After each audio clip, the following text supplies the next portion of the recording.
আপনারা সর্বোচ্চ সাজা চাইলেন না কেন? যেহেতু সঞ্জয়, তার কারণ আমি ওনাদের সাথে অনেকবার কথা বলেছি, যিনি বাবা মা আছেন ভিকটিমের, ওনাদের বক্তব্য যে ওনার মেয়ের প্রাণ গেছে মানেই যে বাকি যারা দোষী তাদেরকে প্রাণহানির শাস্তি দিতে হবে, সেটা ওনারা চান না। ওনারা চান সর্বোচ্চ শাস্তি যেটা কোর্ট মনে করেছে দিয়েছে সেই শাস্তি যাতে কায়েম থাকে, এবং বাকি যারা আছে অ্যাকিউজ যাদের চার্জশিট এখনো জমা পড়েনি সেটা যেন খুব তাড়াতাড়ি পড়ে এবং ট্রায়াল শুরু হয়। কেন আপিল করলেন না এখন?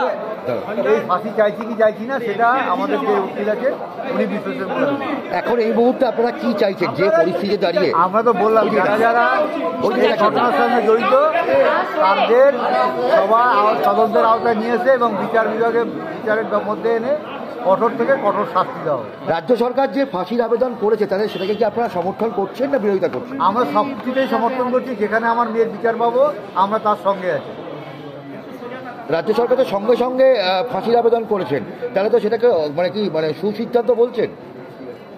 এইটা ঠিক বিচারক ঠিক করে, এটা আমরা ঠিক করার নয় কোনটা সুবিচার হচ্ছে কোনটা বিচার ঠিক হচ্ছে না। সিবিআই বিচারের আমাদের প্রয়োজন পড়লে আমাদের লয়াররা আছেন, তারা যে সাজেশন দেবেন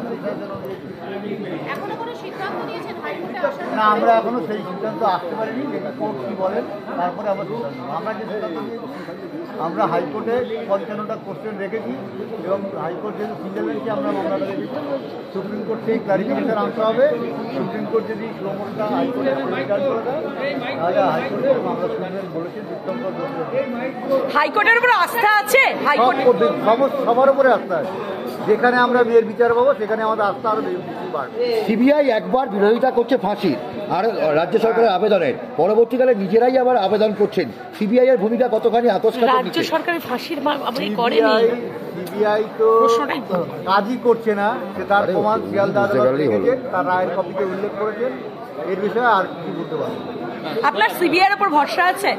কার কাছে যাবো? রাজ্য সরকার, রাজ্য পুলিশ আমাদের ডুবিয়েছে, এখন সিবিআইও ডুবাচ্ছে। এবার আমরা কার কাছে যাবো সেটা আমি হাইকোর্টের মহামান্য বিচারকের কাছে প্রশ্ন রেখেছি এবং তিনি যা ভালো বুঝবেন তাই করবেন।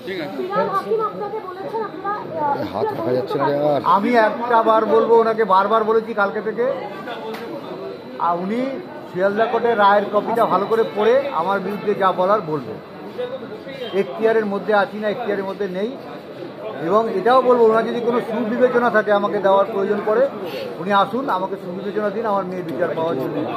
উনি আমার মেয়ের মৃত্যুর জন্য খুবই দুঃখিত, সেই জন্য আমি ওনার কাছে কৃতজ্ঞ। এবং উনি যদি কোনো আমার মেয়ের বিচার পাওয়ার জন্য কোনো পরামর্শ দেন অবশ্যই আমি সেটা করব। সেটা শিয়ালদা আদালতের রায়ের যে কপি আছে সেটা পড়লে আপনিও ভালো করে বুঝতে পারবেন কেন আমি মুখ্যমন্ত্রী পদত্যাগের দাবি।